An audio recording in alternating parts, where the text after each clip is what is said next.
Amen. Est-ce que l'Église peut acclamer pour les rois des rois, les seigneurs des seigneurs? Mettons-nous. Amen, amen. Amen. Nous sommes encore contents d'être là ce matin. Alléluia. Amen. Tu peux dire à ton voisin, bienvenue dans la présence de Dieu. Amen. Amen. Je crois que depuis le mercredi dernier, nous étions en train de parler d'un sous-thème intitulé Dieu vous visitera. Et nous avons dit ceci. Certainement qu'il y a des gens qui n'avaient pas eu le temps d'être avec nous pendant la semaine. Nous avons dit que c'est une déclaration de foi. Tout celui que Jésus a appelé, il a un programme pour toi. Je disais, il a un programme pour toi. Alléluia. Amen. Et bien, dans le Seigneur, nous avons donné quelques principes. Et nous avons dit que nous avons donné quelques éléments qu'il fallait réunir pour expérimenter la visitation divine. Je me les rappeler rapidement parce que ce matin, nous allons aborder un autre sujet. Nous avons dit qu'il fallait être en alliance avec Dieu. Dieu ne visite que ceux qui sont en alliance avec lui. Amen, amen. Dieu ne visite pas n'importe qui. Dans le psaume 50, il a dit, rassemblez-moi mes fidèles qui ont fait alliance avec moi par le sacrifice. Et Dieu ne visite que ceux qui sont en alliance avec lui. Même lorsque Joseph disait à sa famille que Dieu allait les visiter, c'est parce que leur ancêtre Abraham ainsi que leur père étaient en alliance avec Dieu. C'est en rapport avec cette alliance que Dieu était obligé de visiter la descendance d'Abraham, d'Isaac et de Jacob. Et nous avons encore donné un autre élément très important. Il fallait reconnaître Dieu dans un homme. Quand Dieu vient te visiter, il passera par des hommes. Alléluia. Il passera par des hommes. Vous savez, il y a un passage biblique, je crois, dans l'épître aux Hébreux. Je crois dans Hébreux qui dit recherchez la paix avec tous et la sanctification sans laquelle personne ne verra Dieu. Il faut être un homme de paix. Ne sois pas un homme conflictuel. Tu dois être un homme de paix. Parce que Dieu peut te visiter par la personne avec qui tu es en conflit. Est-ce que je parle à quelqu'un? Amen. Dieu peut te visiter par une personne avec qui tu es en conflit. Fais un effort de ne pas être conflictuel. Les problèmes peuvent arriver dans la vie, sur cette terre des hommes. Mais la paix, il faut la rechercher. Alléluia. Imaginez-vous si Joseph n'avait pas de bonnes relations avec Potiphar. Est-ce que Potiphar allait parler de lui à Pharaon? Alléluia. C'est Potiphar qui a parlé de lui à Pharaon. Et Joseph a vécu les promesses que Dieu lui avait montrées. On avait encore donné un autre élément pour expérimenter la visitation divine. Il faut reconnaître sa saison de visitation. Dieu a une saison précise pour toi. Il y a une prière, je crois, dans Habakkuk 2, si je ne me trompe pas, où les prophètes étaient en train de prier. Il demandait à Dieu de réaliser une promesse. Et nous connaissons le passage. Et qu'est-ce qui a été dit au prophète? Cette parole est en train de marcher. On dit sa saison est comment? Fixée. On dit si elle tarde, attends. Alléluia. Donc il faut reconnaître sa saison de visitation. Là c'est ta responsabilité, c'est ma responsabilité. On avait donné le texte de Luc 19 où le Seigneur reprochait à Jérusalem d'avoir manqué le temps de sa visitation. Jérusalem avait été visitée par Jésus-Christ. Dieu fait homme, mais elle a manqué Jérusalem a manqué cette visitation. Et pendant ton temps de visitation, il faut avoir ce discernement-là. Il faut avoir une révélation. Comprendre que ces moments, c'est mon temps. C'est mon moment pour le mariage. C'est mon moment de stabilité. C'est mon moment de percer. Le moment de l'autre n'est pas ton moment. Ne te marie pas parce que l'autre s'est marié. Attends ton moment. On avait encore dit qu'il fallait être dans la prière, dans l'expectative de la prière et des sacrifices. La prière a pour but de pousser Dieu à se souvenir de son alliance. Mais nous avons précisé que ta prière devait s'aligner à la destinée qui échoue à ta vie. C'est ça qu'on appelle la prière selon la volonté de Dieu. Donc ta prière doit s'aligner à ta destinée. Oh, nous avons donné, je crois, 4 principes. Nous avons dit ceci. Pour vivre sa destinée, il fallait premièrement avoir la révélation de sa destinée.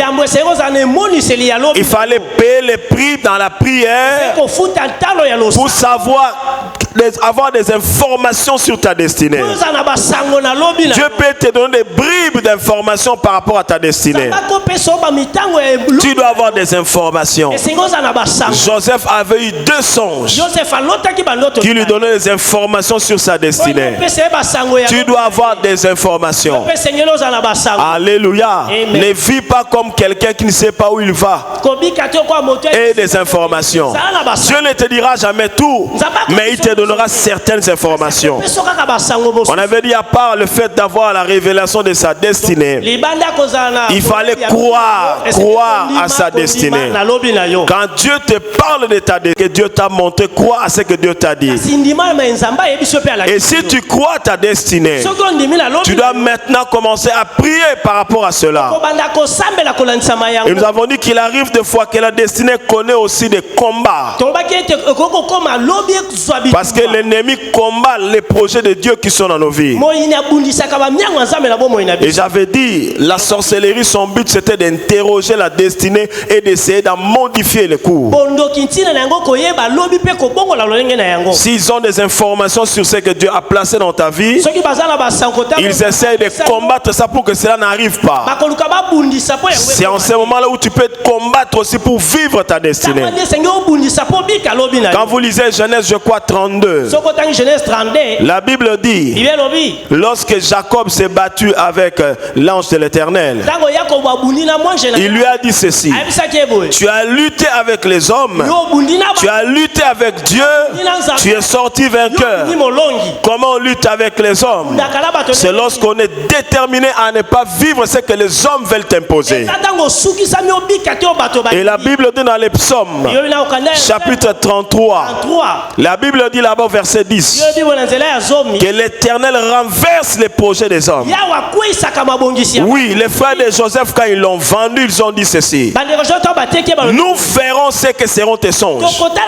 Donc ils ont voulu défier la destinée que Dieu avait montrée à Joseph. Dans la vie, il y aura des gens qui vont essayer de défier ce que Dieu t'a montré. Mais gloire soit rendue à Jésus.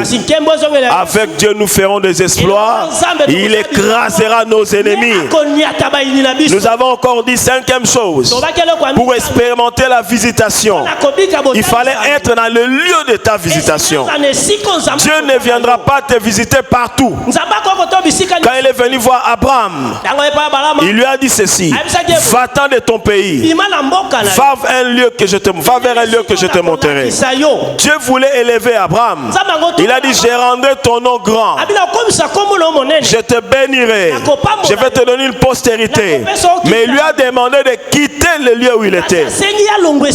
Il habitait la Chaldée. Il lui a dit: va vers celui-là.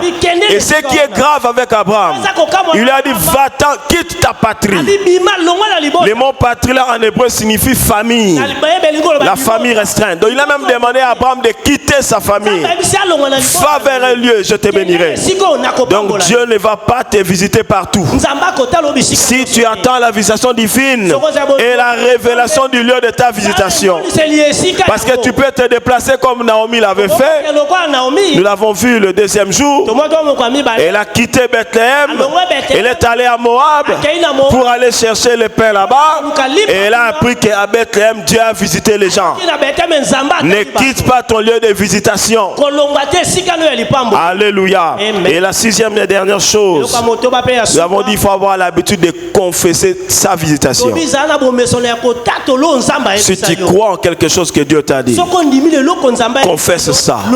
Dieu m'a dit, je serai tel. Confesse ça. Parce que ce que tu confesses, tu le mangeras.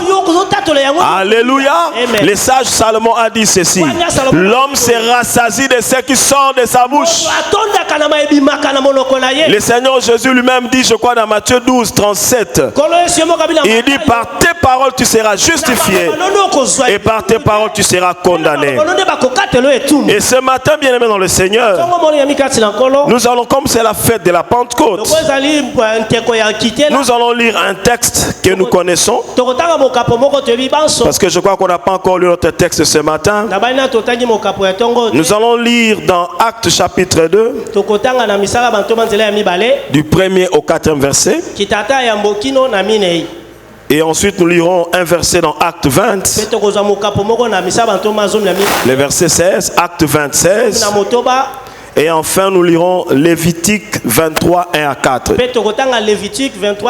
Je répète, Acte 2, 1 à 4. Acte 20, verset 16. Acte 20, 16. Lévitique 23, 1 à 4. Lévitique 23, 1 à 4. Est-ce que l'église peut s'élever pour honorer la parole du Seigneur? Je vous en prie. Nous allons lire Acte 2 et Acte 20. Vous allez vous asseoir et je lirai Lévitique. Vous serez assis. Lisons au nom du Seigneur. Le jour de la Pentecôte, ils étaient tous ensemble dans le même lieu. Tout à coup, il vint du ciel un bruit comme celui d'un vent impétueux. Et il remplit toute la maison où ils étaient assis. Des langues semblables à des langues de feu leur apparurent, séparées les unes des autres, et se posèrent sur chacun d'eux. Et ils furent tous remplis du Saint-Esprit et se mirent à parler en d'autres langues selon que l'Esprit leur donnait de s'exprimer. Acte 26. Acte 26. Paul avait résolu de passer devant Éphèse sans s'y arrêter, afin de ne pas perdre de temps en Asie, car il s'est hâté pour se trouver, si cela lui était possible, à Jérusalem le jour de la Pentecôte. On peut s'asseoir. Nous allons lire dans Lévitique 23 du 1er verset au 4e. Je cherche mon texte, Lévitique 23 du 1er au 4e. J'ai lu au nom de Jésus. L'Éternel parla à Moïse et dit, parle aux enfants d'Israël et tu leur diras, les fêtes que l'Éternel que vous publierez seront de saintes convocations. Voici quelles sont mes fêtes. On travaillera 6 jours, mais le 7e jour est le sabbat, le jour du repos. Il y aura une sainte convocation. Vous ne ferez aucun ouvrage, c'est le sabbat de l'Éternel dans toutes vos demeures. Le verset 4 dit, voici les fêtes de l'Éternel, les saintes convocations que vous publierez en leur temps fixé. On s'arrête là. Est-ce qu'on peut acclamer fortement le Seigneur? Pour raison de temps, on aurait pu lire beaucoup de versets, mais on n'a pas assez de temps pour ça. Mon thème de ce matin, je l'ai intitulé les mystères au pluriel, les mystères autour de la Pentecôte. Amen, amen. Amen. Je disais tantôt les mystères autour de la Pentecôte. Vous savez, le Dieu que toi et moi nous servons, c'est un Dieu qui aime les mystères. Cela fait partie de sa gloire. La Bible dit, un passage connu, Salomon nous dit dans Proverbe 25, au verset 2, il dit la gloire de Dieu c'est de cacher les choses. Et la gloire des rois, c'est de sonder les choses. Est-ce que vous voyez les extrêmes? La gloire de Dieu, c'est de quoi? De cacher les choses. Et la gloire des rois, c'est de sonder les choses. D'un côté, nous avons un Dieu qui aime cacher les choses. Parce qu'un mystère, en grec, signifie quelque chose de caché. Une vérité cachée qui n'est révélée qu'à certains initiés. Et Dieu aime cacher des choses. Mais la Bible dit la gloire des rois, c'est de sonder ces choses-là. Or en Jésus, toi et moi, nous sommes des rois. Est-ce que vous le savez? Par son sang, il a fait de nous des rois. Donc si tu es un roi ce matin, Dieu veut que tu examines, que tu inspectes les choses qu'il a cachées. Dans la spiritualité, la connaissance est la chose la plus importante. Amen, amen. Amen. Alléluia. Amen. Tu dois connaître le Dieu que tu pries. Tu dois connaître les lois avec lesquelles il fonctionne. Donc, Dieu aime les mystères. Et vous savez, même dans le Seigneur, depuis plusieurs siècles maintenant, dans les milieux chrétiens, toute tendance confondue, je dis bien toute tendance confondue, il y a des fêtes qui sont célébrées. Est-ce que vous le savez? Amen. Et les principales fêtes qui sont célébrées dans les milieux chrétiens, toute tendance confondue, nous avons la fête des Pâques, nous avons Noël d'abord, la fête des Pâques, la fête des Pentecôtes. Mais ce qui m'intéresse, quand je cite la fête de Noël, des Pâques et des Pentecôtes, vous allez remarquer que la fête de Noël, par exemple, c'est une fête que l'Église, vers le 3e siècle, 4e siècle, a instituée. Mais la fête des Pâques et des Pentecôtes, ce ne sont pas des fêtes que les hommes ont instituées. Dans Lévitique 23 qu'on a lu avec vous, le Seigneur dit à son peuple, voici quelles sont mes fêtes que vous allez célébrer. Dieu parle de ces fêtes et il commence à les citer. Il cite les sabbats que nous connaissons déjà, et à partir du verset 4, 5 jusqu'en bas là-bas, il commence à citer une série de fêtes. Il commence par la Pâque, ensuite il va aller par la fête des pains sans levain, ensuite il va aller à la 3e fête, la fête de la gerbe agitée, ou la fête des prémices. Il va aller à la 4e fête, la fête de la Pentecôte que nous célébrons aujourd'hui. Il va aller à une 5e fête, la fête des trompettes. Il va aller à une 6e, le Yom Kippour, ou encore la fête des expiations. Et il va finir par une 7e, la fête des tentes, ou la fête des tabernacles. Dieu dit là-bas, ce sont ses fêtes à lui. Alléluia. Donc cela veut dire, la fête de la Pentecôte n'est pas d'abord ta fête à toi. C'est une fête de l'Éternel. Maintenant, regardez bien dans le Seigneur. Pourquoi Dieu a institué toutes ces fêtes?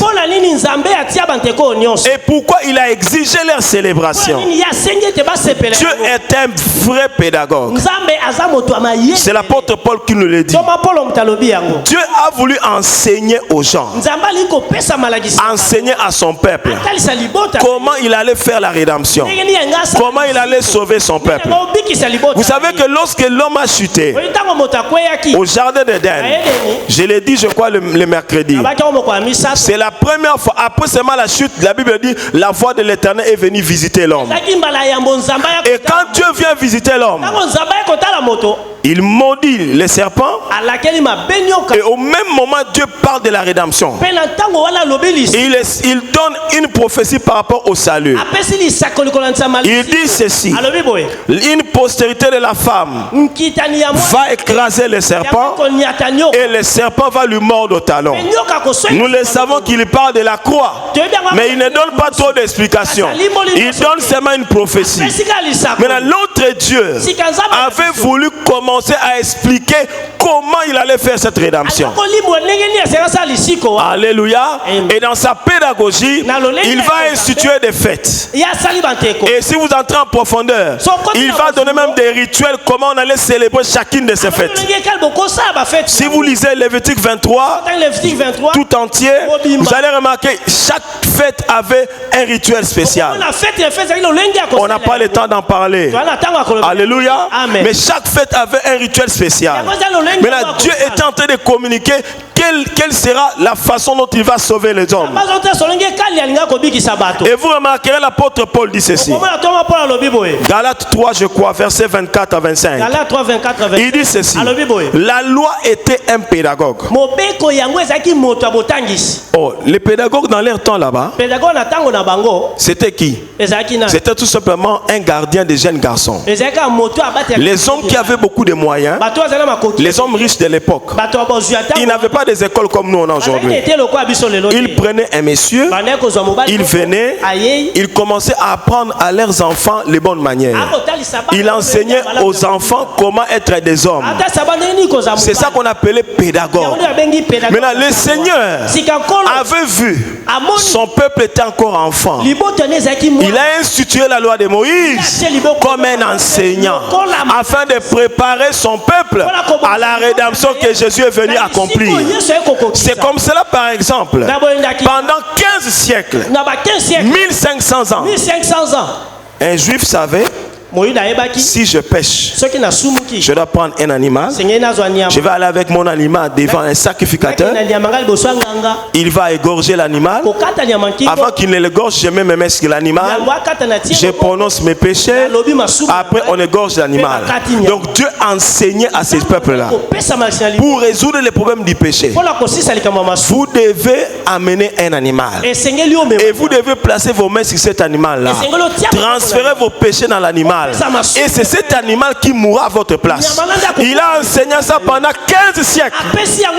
Et un jour, lorsque Jésus-Christ de Nazareth est venu, un grand prophète que nous connaissons qui s'appelle Jean-Baptiste, il a dit à tout le monde: voici l'agneau de Dieu qui ôte les péchés. Donc voici l'animal là. Là vous devez mettre vos mains, et c'est lui qui doit mourir à votre place. Et Dieu a enseigné cette leçon pendant 15 siècles. Amen, amen, amen. Maintenant, en ce qui concerne les fêtes, Dieu cite 7 fêtes. Mais il commence par la fête de Pâques. La Pâques, c'est la croix. La rédemption commence à la croix. Donc Dieu commence le travail du salut par l'œuvre de la croix. C'est la croix qui est la première des fêtes. Nous célébrons la Pentecôte aujourd'hui. C'est la 4e fête. Mais la première de toutes les fêtes, c'est l'œuvre de la croix. La plus grande fête de l'humanité, c'est l'œuvre, c'est la fête de la croix, la mort de Jésus. Alléluia. Donc la rédemption ou le salut commence où? Elle commence par la croix. Quand vous lisez dans Exode 12, pour la première fois quand Dieu veut instituer la Pâque, remarquez, il dit à son peuple ceci. Exode 12, 1 à 2. Il dit: l'Éternel dit à Moïse, à Aaron dans le pays d'Égypte: ce mois-ci sera pour vous le premier des mois. Il répète: il sera pour vous le premier des mois de l'année. Donc la croix, c'est la première fête. Toute la rédemption commence par la mort de l'agneau. C'est comme ça qu'on avait dit à chaque famille de prendre un animal, de l'égorger et de prendre ce sang-là, de le placer sur les linteaux afin que l'ange de la destruction n'entre pas. Alléluia. La Pâque signifie tout simplement simplement passer, sauter. Au fait, une personne qui connaît la croix, le diable n'a plus le droit d'entrer dans sa vie. Le diable doit faire ce que les Anglais disent pass over. Il doit sauter la vie de cette personne. Et c'est la première fête. Et lorsque la croix a été faite, Pharaon était sommé de laisser partir le peuple d'Israël. Donc la rédemption commence là. Et Dieu a parlé dans les rituels de cette fête. Il a dit à ce peuple-là, lorsque vous allez préparer la Pâque, soyez debout. Mettez déjà vos sandales aux pieds. Mettez vos ceintures. Pourquoi? Lorsque tu comprends la Pâque, c'est alors que tu commences le voyage de la foi. Le voyage de la foi commence à la Pâque. C'est à la Pâque que tu commences à marcher avec Dieu. Maintenant, c'est lui qui ne comprend pas la croix. Il n'a même pas commencé le voyage de sa délivrance. Mais toi et moi ici, nous savons que nous comprenons la croix. Alléluia. Nous savons que notre papa c'est un prédicateur de la croix. Donc toi qui comprends l'œuvre de la croix, suis-moi très bien. Tu as commencé un voyage pour expérimenter la rédemption. Et Dieu est extraordinaire. Et vous savez, toutes ces fêtes étaient des fêtes agricoles.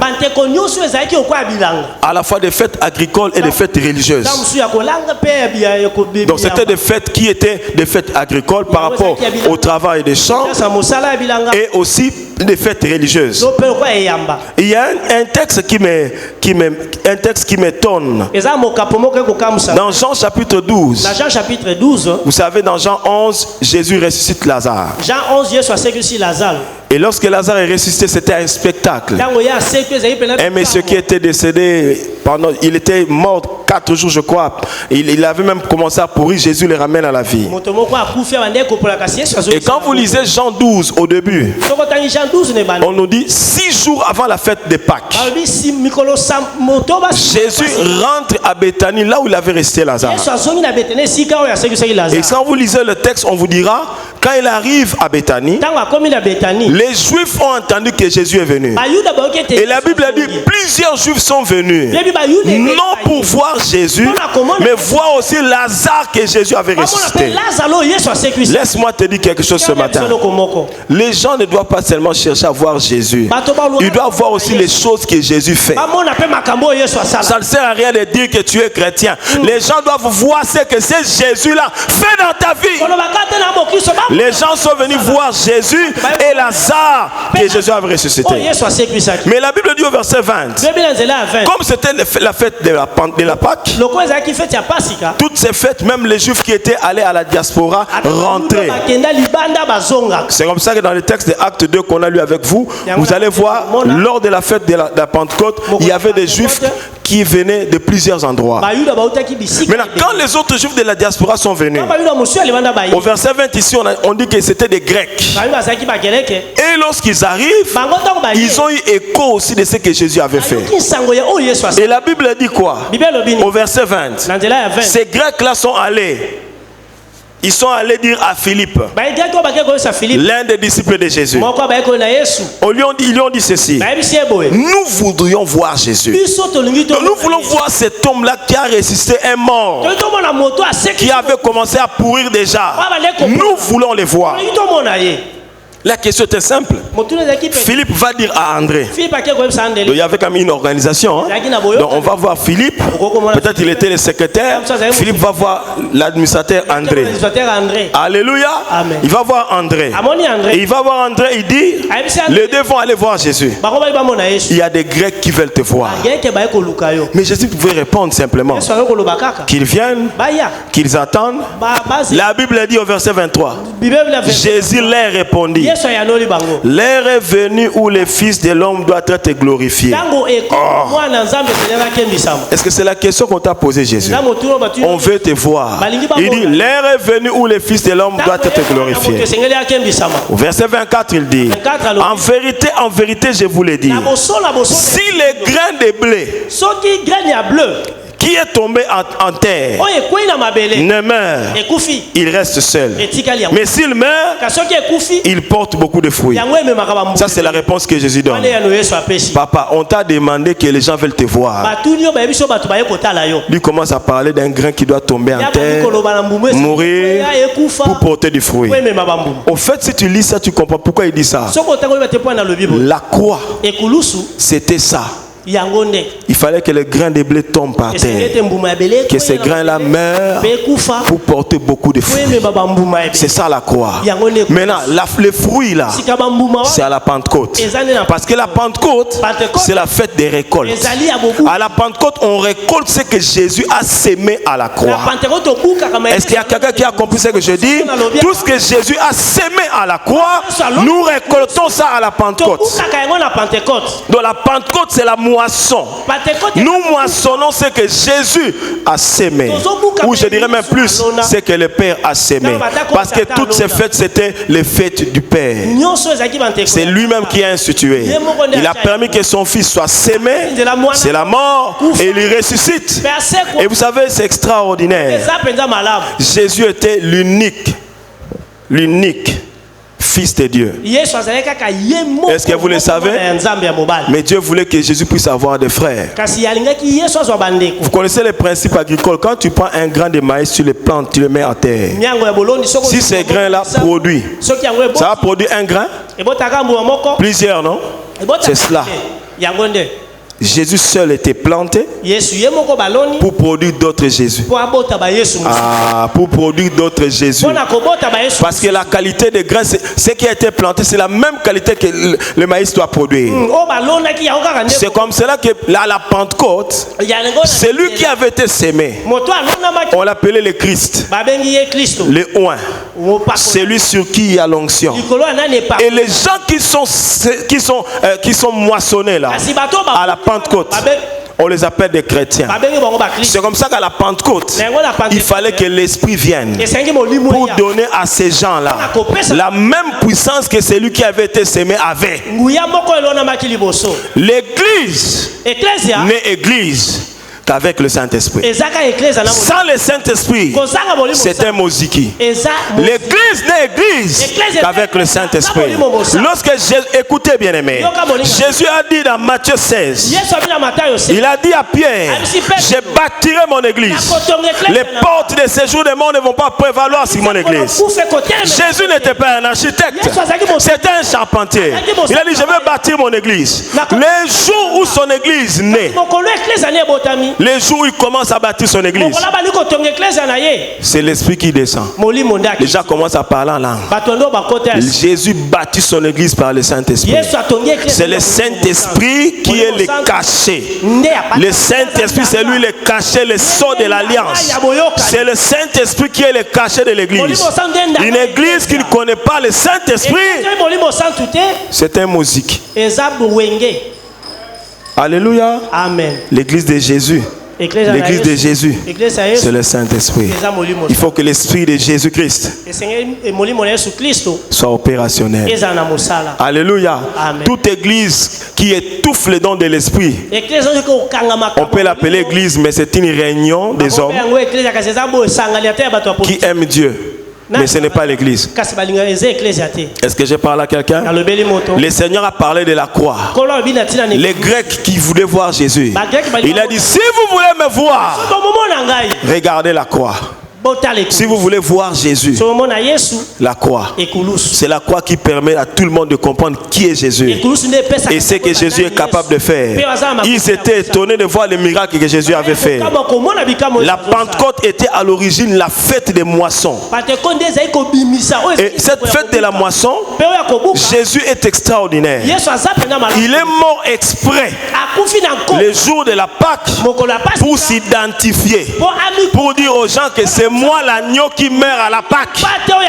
C'est comme ça qu'il n'est pas mort dans un autre jour. Et il a fait exprès. La fête de Pentecôte s'est passée 50 jours après la fête de Pâques. Il ressuscite. Il dit à ses disciples, ah, vous recevez une puissance.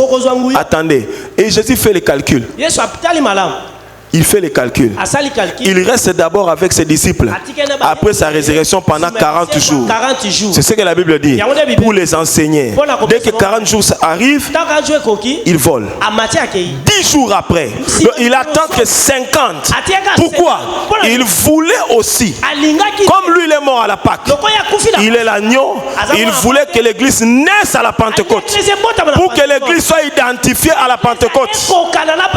Alléluia. Et l'événement le plus grand dans cette fête, c'était le Saint-Esprit. Écoute-moi, l'église, je répète, sans le Saint-Esprit, et sa musique. Amen. Alléluia.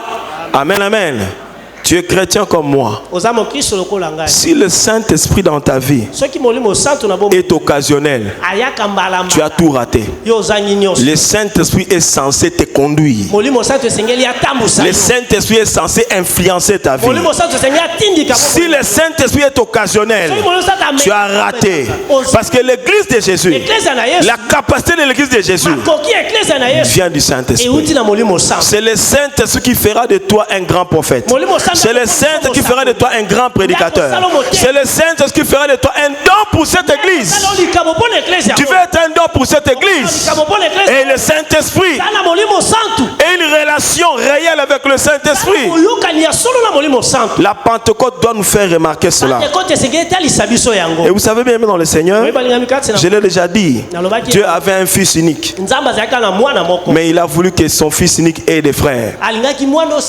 Et que son fils unique devienne le premier-né. Et c'est par la croix que Jésus est devenu le premier-né. Et nous sommes devenus ses frères. La Pentecôte, bien-aimé, vous savez, c'est aussi une fête d'adoption.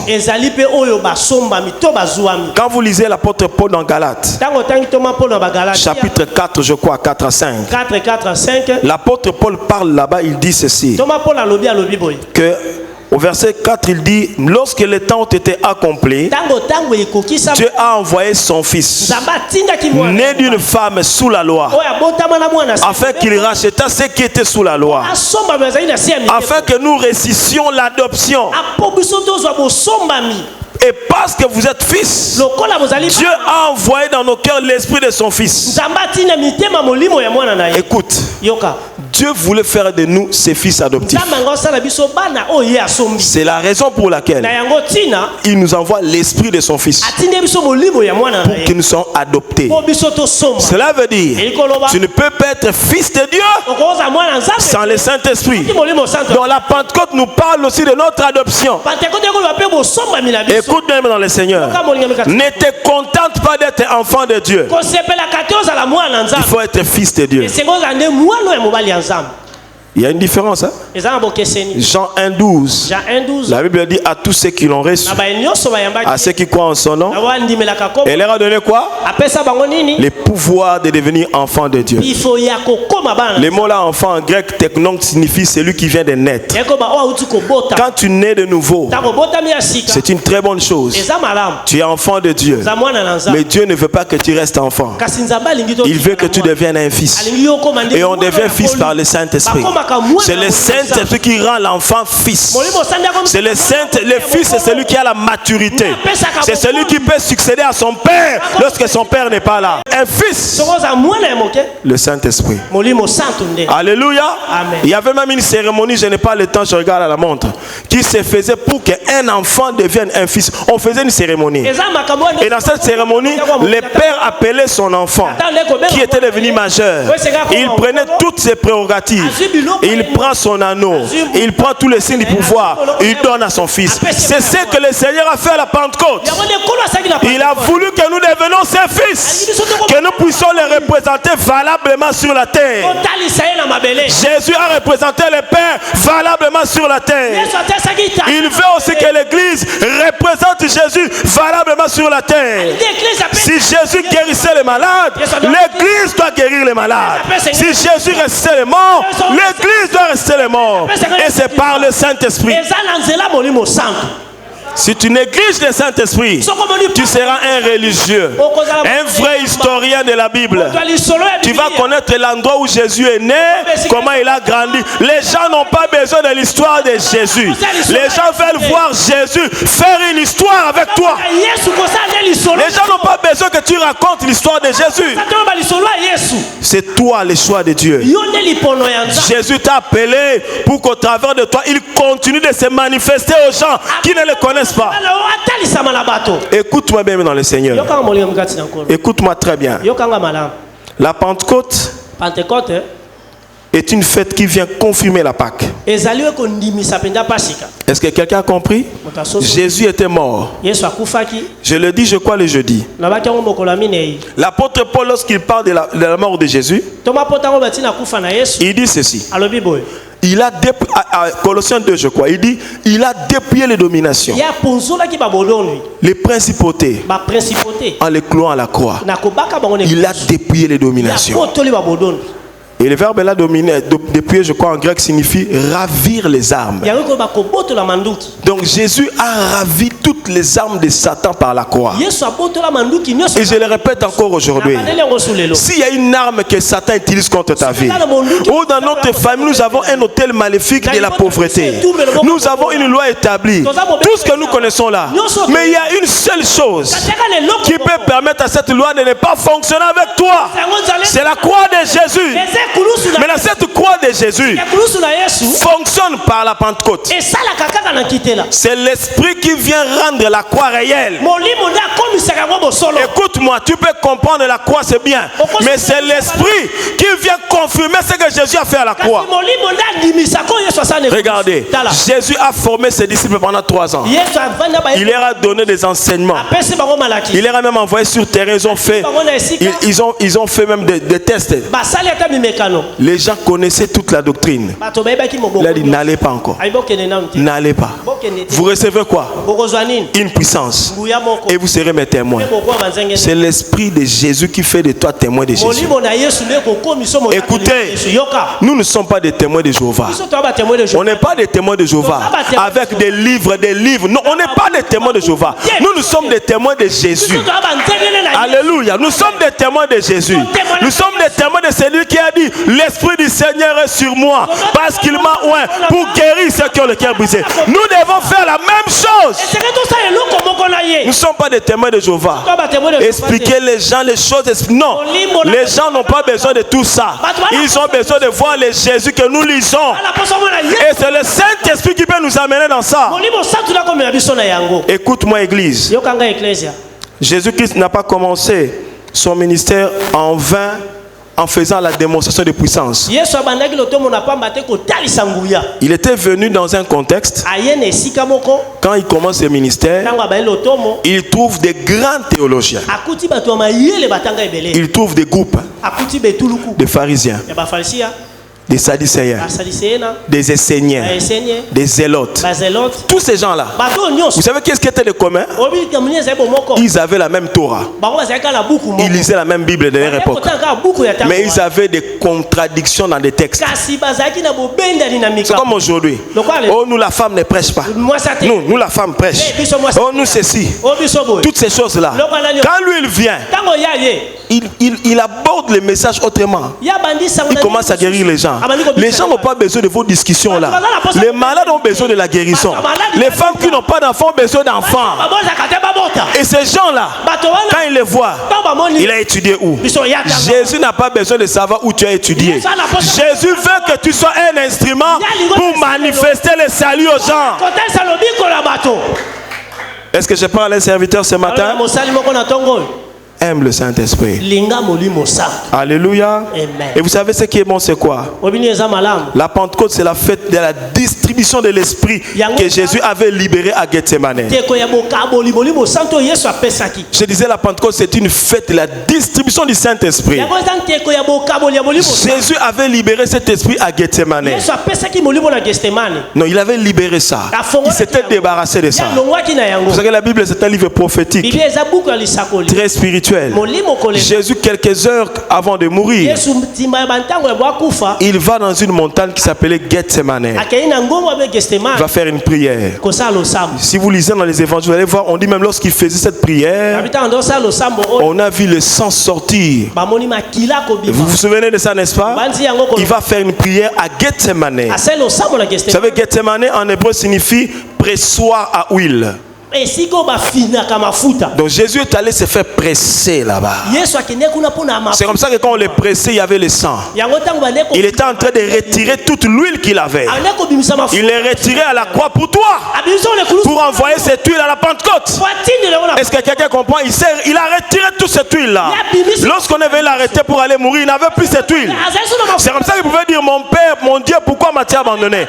Il a retiré toute l'huile à Gethsemane. Il a réservé pour toi. Il a réservé pour l'église. Et cette huile qui est descendue à la Pentecôte. Pourquoi? Pour que nous aussi, nous puissions dire comme lui l'avait dit: l'Esprit du Seigneur est sur moi. C'est pour faire la même chose. Alléluia.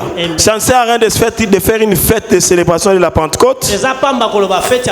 On a porté des beaux habits, des uniformes, parce que le diable est malin. Vous allez voir des gens, ils portent des habits en pagne. On a écrit là-bas Pentecôte. Excusez-moi, je suis un peu brutal de fois. Église du Pentecôte, tu es 30e de ceci. Mais tu fais 10 ans là-bas. Ça, c'est la Pentecôte, je ne sais pas, de l'histoire ou c'est quoi? Jésus ne veut pas ça. Dis à ton voisin: Jésus ne veut pas de ça. Alléluia. Amen, amen. Vous savez, un jour, un prophète qui s'appelle Joël, il a donné une prophétie. Il dit: après cela, je répandrai de mon esprit sur toute chair. Vos filles et vos fils prophétiseront. Vos vieillards auront des songes et vos jeunes gens des visions. Quand vous lisez ces versets, on parle de prophétiser, on parle de songes, on parle de visions. En réalité, on parle de la grâce prophétique. Amen. Amen. Et lorsque le Saint-Esprit descend, l'apôtre Paul explique l'expérience là à la Pentecôte en liant cette expérience à ces versets. Et puis vous savez, le verbe répandre là en grec, ekeu, signifie kosundola, abandonner. Donc le Seigneur est en train de dire: dans les derniers jours, je vais prendre mon esprit. Aïe aïe aïe aïe aïe aïe aïe aïe aïe. C'est ce que le Seigneur a voulu dire. Pourquoi on ne fait pas ça? Alléluia. Nous avons cet esprit-là. Nous l'avons. Nous allons prier dans quelques minutes là. Amen, amen. Nous avons cet esprit-là. Amen. Amen. Alléluia. Amen. Tout celui qui est loin, il a une mission. Et la mission de l'église, Jésus a dit: vous recevrez une puissance. Vous serez mes témoins à Jérusalem, dans toute la Judée, dans la Samarie, jusqu'aux extrémités de la terre. Donc, sans le Saint-Esprit, on ne peut pas être témoin de Jésus. Mais on peut être témoin de Jéhovah. Pas témoin de Jésus. Amen. Amen. Témoin de Jésus, il faut le Saint-Esprit. Je vais donner un témoignage sur une femme qui est ici avec vous. Je ne sais pas si elle va s'en souvenir encore. Il y a très longtemps, nous sommes allés en évangélisation dans un ministère, il y a longtemps, avec Maman Séraphine. Nous sommes allés avec elle et deux autres frères pour prêcher l'évangile. C'était au camp. On arrive dans une villa. On a trouvé un papa qui était là et on a demandé de partager la parole. C'est la sœur Séraphine qui partageait la parole. On était moi, pasteur Serge, et puis elle, comme on les encadrait un peu à cette époque-là. Donc, vous prêchez. Et la sœur a commencé à prêcher. Et le papa était un peu un intello, il boudait un peu. Et la sœur a dit à ce papa-là, si je peux te dire les choses qui se passent dans ta vie, tu vas croire que c'est Jésus qui est venu te voir. C'est ça l'évangile de Jésus. Et maman Séraphine a commencé à lui parler des choses qui se passaient dans son bureau. Séance tenante, cet homme a regardé son épouse. C'est toi qui lui as dit ça? Non, c'est le Saint-Esprit. Et c'est ça le Saint-Esprit que tu as. Si tu as ça, tu vas évangéliser autrement. Tu ne vas pas aller avec des lois ici, non? On va lire les versets des noms. Tu vas aller avec les prophétiques. Les secrets de son... Il comprendra que ce n'est pas un homme qui est venu vers lui. Il comprendra que c'est le Seigneur. C'est ça être témoin de Jésus. Nous ne sommes pas des témoins de Jéhovah, j'insiste. Amen. Amen. Quelle est la mission de l'église? Témoigner la croix de Jésus-Christ avec la puissance du Saint-Esprit. Donc le Saint-Esprit pour nous, c'est un impératif. C'est un impératif. Ce n'est pas un alternatif. C'est un impératif. Tu dois avoir le Saint-Esprit. Si tu n'as pas le Saint-Esprit, tu n'es pas chrétien. Je te choque? Le mot chrétien vient de Christ. Donc chrétien, Christ, ça signifie celui qui est comme Christ. Ça vient de Christ, non? Christ veut dire quoi? Celui qui a l'onction. Donc quand on dit chrétien, cela veut dire Mouto azana mafuta. Amen. C'est ça chrétien. Mais celui qui a l'onction, il doit le démontrer. Par des dons de l'esprit. Alléluia. Amen. Il doit le démontrer. Par des dons de l'esprit.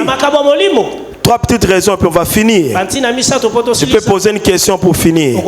J'ai dit que le Saint-Esprit c'est un impératif. Pourquoi il est un impératif? Je donne trois petites réponses et on va prier. La première raison, c'est le signe de l'alliance de la croix. Regardez. Jésus, avant d'aller à la croix, il a fait le rituel de la Sainte Seine. Il a dit, voici mon sang qui sera versé pour vous. Les sangs de la nouvelle alliance. Alléluia. Amen. Donc Jésus nous a introduit dans une nouvelle alliance à la croix. Oh, dans une alliance, toute alliance doit avoir des signes extérieurs. Il y a plusieurs éléments dans une alliance. Amen, amen. Et dans notre alliance avec Jésus par la croix, le sceau de cette alliance-là, le cachet de cette alliance-là, c'est le Saint-Esprit. C'est ce que la Bible dit. C'est le cachet. Pour prouver que tu es dans cette alliance-là, il faut qu'il y ait le cachet. Le Saint-Esprit. Vous savez, un jour, les premiers apôtres vérifiaient si les gens ont le Saint-Esprit. Donc les premiers, ils vérifiaient. Dans Acte 19, verset 1 à 2, la Bible dit, Apollos est resté à Corinthe et l'apôtre Paul va jusqu'à Éphèse. Quand il va à Éphèse, la Bible dit, il rencontre des disciples. Qui est un disciple de Jésus? C'est celui qui a reçu Jésus comme Seigneur et Sauveur. Il les rencontre. Il leur dit, avez-vous reçu le Saint-Esprit quand vous avez cru? Il lui répondit, nous n'avons même pas entendu dire qu'il y ait un Saint-Esprit. Oh, donc cela veut dire quand on reçoit Jésus, ce n'est pas automatique que tu as le Saint-Esprit. Oh, c'est une question, non? L'apôtre Paul dit, est-ce que quand vous avez cru là, vous avez reçu le Saint-Esprit? Il dit non, on n'a même pas entendu parler de ça. Si vous lisez la suite, il va prier pour qu'il reçoive. Pourquoi il vérifiait? Si tu reçois Jésus, tu n'as pas le Saint-Esprit, tu n'es pas encore chrétien. Parce que tu ne vas pas manifester le Jésus que tu prétends que tu as reçu. C'est comme ça que les sorciers se jouent de nous. Parce que tout celui qui devient sorcier, il reçoit l'esprit de la sorcellerie. Pour voir, c'est un sacrificateur comme toi. Mais toi aussi, quand tu reçois Jésus, il faut recevoir l'esprit de notre sacerdoce. Pour voir toi aussi. Parce que le combat entre toi et lui, c'est un combat de sacrificateur. Toi avec l'esprit de Dieu, lui avec l'esprit de Satan. Mais si tu n'as pas l'esprit de Dieu, un petit sorcier de 5 ans qui est encore dans l'entraînement, il va se jouer de toi.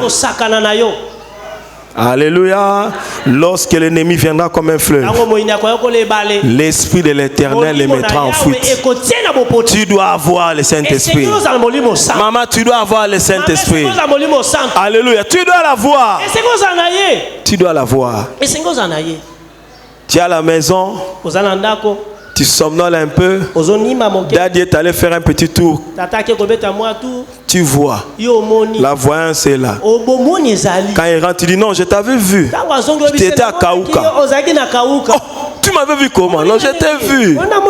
Le Saint-Esprit n'est pas là seulement pour que tu vois les choses de Dieu, même les choses de ta vie. Oh, qu'est-ce que vous croyez? Le Saint-Esprit peut te donner même des fuites de l'examen. Oh, ça te choque? Oh, ça te choque? Ah, je n'ai plus le temps, mais je vais te donner un témoignage. Il y a très longtemps, nous sommes allés chanter pour Dieu. J'étais choriste. Je rentre à la maison. J'avais examen de chimie organique à l'université le matin. J'arrive à la maison 22h. Ma maman se fâche. Toi, tu as examen le matin. La deuxième session, tu pars chanter. Maman se fâche. Elle était vraiment très fâchée. Je n'ai pas voulu discuter. Quand elle est partie, j'ai prié. J'ai dit, Seigneur, j'étais allé chanter pour toi. Maman a raison parce que c'était un grand coup. Je n'ai pas beaucoup étudié. Comment je vais m'en sortir? Je dors, on vient me souffler. C'était un cours qui avait 3 parties. On me dit, lis seulement la dernière partie. Oh, en classe, la professeure qui donne le cours avait dit, comme on n'avait pas fini la 3e partie, on va seulement poser les examens dans les 2 premières. Mais moi, on me dit, lis la dernière partie. Et j'ai lu. Je vais faire l'examen. La prof pose 3 questions que je ne veux pas. 2 questions dans la dernière partie et une question dans la première partie. Je fais 17 sur 20. Un cours de pondération 12. Pourquoi? On m'a soufflé. Le Saint-Esprit. Mais le Saint-Esprit peut te dire que cet homme-là, c'est ton mari. Vous croyez que le Saint-Esprit ne parle que de gagner les âmes? Il peut te dire, va à tel endroit, tu vas voir le boulot. Tu as besoin du Saint-Esprit. Si tu n'as pas le Saint-Esprit dans ta vie, tu vas manquer des opportunités. Amen. La deuxième chose, je l'ai déjà dit, c'est le Saint-Esprit qui fait de nous des fils de Dieu. Je l'ai dit. Amen, amen. Pour représenter Dieu valablement sur la terre, tu dois l'avoir. Et la dernière chose, c'est le Saint-Esprit qui nous donne l'utilité dans l'église. Tu veux être utile dans cette église, Emmanuel Chama, et le Saint-Esprit. Parce que le rôle que tu dois jouer est lié au Saint-Esprit. Quand vous lisez 1 Corinthiens 12, 7, l'apôtre Paul dit, à chacun la manifestation de l'Esprit est donnée pour l'utilité commune. Nous avons besoin de la manifestation de l'Esprit au travers de toi. Si au travers de la sœur Y qui se manifeste par un don de voyance, toi il peut se manifester par la sagesse. Donc toi quand quelqu'un a un problème, on te l'envoie, tu as une sagesse, tu lui donnes des directives et il réussit. Tu as besoin d'avoir le Saint-Esprit. Quand quelqu'un est malade, on envoie cette personne vers toi. Tu pries pour la personne et elle est guérie. Qui vous a dit que les pasteurs doivent être les dépositaires de tous les dons? Qui vous l'a dit? Amen, amen. Amen. Nous sommes le corps de Christ. Si toi tu es œil, moi je peux être une main. Tu as besoin du Saint-Esprit pour jouer ton rôle. Est-ce que tu peux t'élever en acclamant fortement le Seigneur?